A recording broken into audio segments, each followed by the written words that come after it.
Hello English friends, in this video we will look at 5 typical mistakes my online English students make whilst enjoying some relaxing drone footage of Ecuador. So let's get started.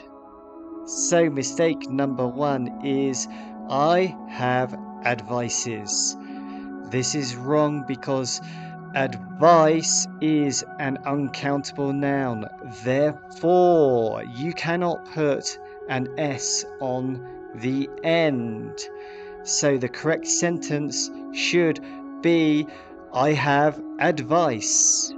I have advice. You could also say I have a piece of advice. I have a piece of advice.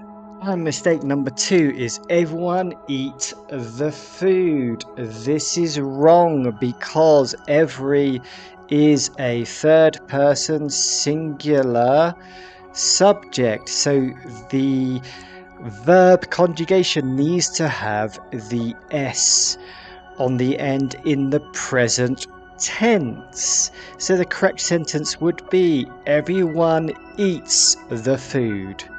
Everyone eats the food.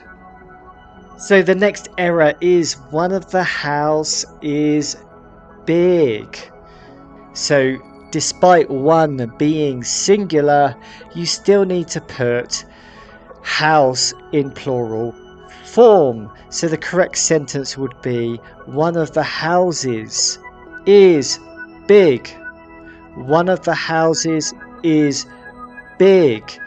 So always when you have one of, you need the noun following that to be a plural countable noun. Moving on to the next mistake, we have bad news are coming. The correction should be bad news is coming. Bad news is coming. This is because news is an uncountable noun. Thus, you must have the singular form of the verb after it. That's why we have is and not are. Of course, this is the same with every uncountable noun.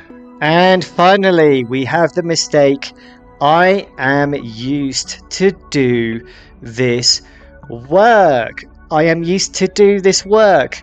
The correction would be I am used to doing this work. I am used to doing this work. So we need the gerund or the ing form of the verb after to be used to. Some examples of correct sentences that include this grammar point include she is used to swimming, or the boss is used to doing meetings, or they are used to singing.